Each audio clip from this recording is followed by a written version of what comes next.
seluruh bebas.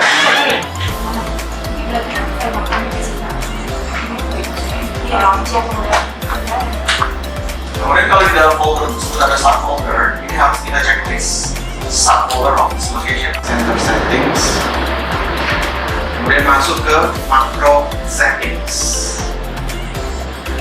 Klik dulu, nyarinya apa macro settings.